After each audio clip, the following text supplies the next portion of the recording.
Suzuki knows what's awesome. The old V-twin, the legendary SV V-twin, lives on now inside the SV-7 GX. All the details are in this video.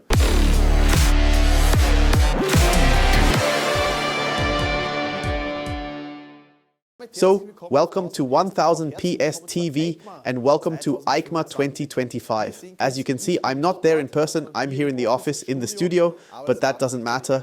I can still show you some of the new models from here, including the brand new Suzuki SV-7 GX. This bike takes a new position in Suzuki's lineup. It doesn't replace anything, it expands the SV family. Suzuki says this model is designed to combine the versatility of the V-Strom 650 with the sporty dynamics of the SV-650. So you could say the SV-7 GX is the missing link between road and tour, sitting right between the SV and the V-Strom. It's meant to be light, comfortable and easy to handle, whether you're a beginner, a returning rider or an experienced tourer looking for something smaller and more compact.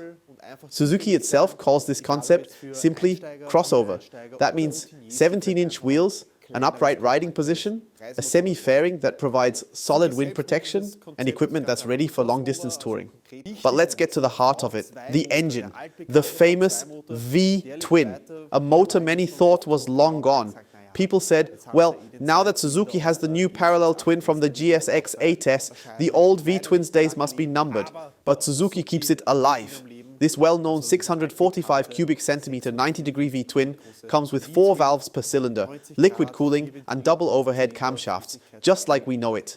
Power output is 73 horsepower at 8,500 revolutions per minute and torque sits at 64 Newton meters at 6,800 revolutions per minute.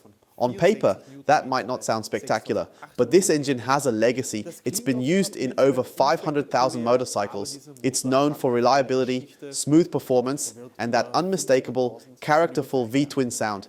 In the new SV-7 GX, the engine has still been thoroughly reworked. For the first time, it now features ride-by-wire, an electronic throttle control system. This forms the foundation for Suzuki's Intelligent Ride System, or SIRS for short, which includes all the modern rider aids. You get 3 riding modes, a 3-level traction control system, even a quick shifter for both upshifts and downshifts, plus the familiar easy start and low RPM assist. That means you just press the starter once and the bike fires right up, and when you release the clutch while taking off, the Suzuki automatically adds a little throttle to help prevent stalling. So you can already see this classic Suzuki V-twin lives on just as we know it, full of character, but now adapted for the modern era. Suzuki has really managed to bring it up to date. There have also been plenty of internal updates. The intake system now uses what's called a downdraft layout, meaning the air flows straight down into the engine. This improves combustion efficiency and also saves space, which in turn allows for a slimmer seat design, making it easier to get on the bike and reach the ground. The combustion system itself has also been refined. The engine now uses double iridium spark plugs, specially coated cylinders, treated pistons and a new exhaust system with a dual catalyst setup to meet the Euro 5 plus emission standards. All in all, you get an engine that's just as durable as before. A motor you could literally take to the end of the world and beyond, but now it's smoother, more refined and more finely tuned than ever. When it comes to the chassis, Suzuki basically sticks to the classic SV philosophy. The frame is a steel trellis, offering a good balance of stability and flexibility. However, the front now features a newly tuned 41mm telescopic fork and the rear has a monoshock with 7-step adjustable preload. This means you can ride alone with luggage or with a passenger and luggage, and it should handle well. Rear suspension travel is 129mm, front travel is 125mm. Classic street tuning. You can tell this bike isn't meant to compete with the V-Strom off-road. It's tuned for asphalt touring, not off-road adventures. Braking is based on proven technology. Up front, there are 2 290mm discs with 4 piston calipers and a 240mm disc at the rear, all managed by an ABS system integrated with the electronics. Tires come from Pirelli. The standard fit is the Angel GT2, a sport touring tire with good wet grip and solid mileage, perfect for a bike like this. All in all, Suzuki describes the SV-7 GX as a neutral and well-mannered machine, predictable for both beginners and experienced riders. This is also reflected in the ergonomics. Suzuki aimed for a relaxed, upright riding position without losing the SV's sporty character. The handlebar has been moved 24 millimeters closer to the rider, foot pegs lowered 10 millimeters, and the seat features extra padding. Seat height is 795 millimeters, making the bike accessible even for shorter riders. The weight is 211 kilograms ready to ride, which isn't particularly light, but not overly heavy either. For a twin-cylinder sport tourer in the 70 to 90 horsepower range, the weight is very manageable. Wind protection is also worth mentioning. The bike has a semi-faired front with a factory-installed 3-position adjustable windscreen. Integrated handguards provide extra protection from wind and rain for the rider's hands.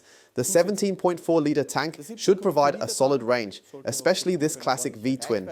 It doesn't consume much fuel at all. It's really economical. And yes, that really underscores the bike's practicality. Suzuki sees this motorcycle, as they nicely showed in their promo video, as something that can take you on adventures, but also handle everyday riding.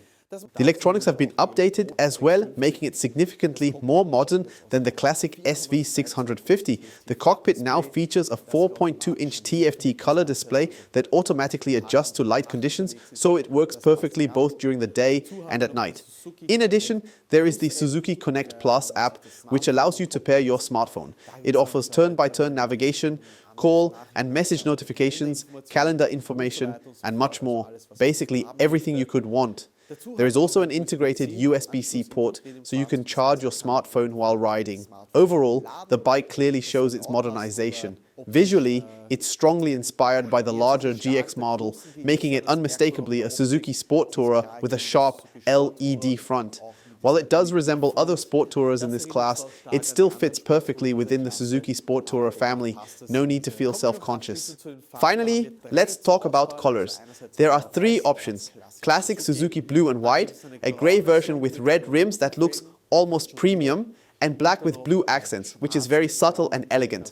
As you can see in all the photos, the rear carrier is always included and comes standard. This means Suzuki has already prepared the bike for luggage systems, which are naturally offered by Suzuki themselves. They've also added extra comfort for the passenger, with the seat padded 2 millimeters thicker compared to the SV. The focus is clearly on taking the fun, easy-to-ride SV-650 concept and turning it into a true tourer. In summary, the SV-7 GX is a motorcycle that I think will appeal to many riders. It's perfect for everyday use, but also ready for touring, solo, or with a passenger. The engine is well known, and the chassis feels well thought out. Basically, it seems like it would be hard to go wrong with this bike. Unfortunately, I don't have a price for you yet. Suzuki hasn't announced it so far. Of course, the question now is whether Suzuki can price it attractively. And I think they should be able to, because the engine is already well known. If they do, this will really be a bike that can win over the masses, thanks to its characterful engine. That V-twin is something you won't find anywhere else. Everyone else is going with parallel twins, but Suzuki still has the V-twin. That's why I'm really excited about the new SV-7 GX. Of course, let us know what you think about the bike in the comments below. I'd be very interested. Stay tuned, because the team is at EICMA, so you'll get some live videos from there as well. Otherwise, stay with us. Give us a thumbs up if you liked the video. I would really appreciate it. We'll see you in the next video. Thanks for watching and see you soon. Bye.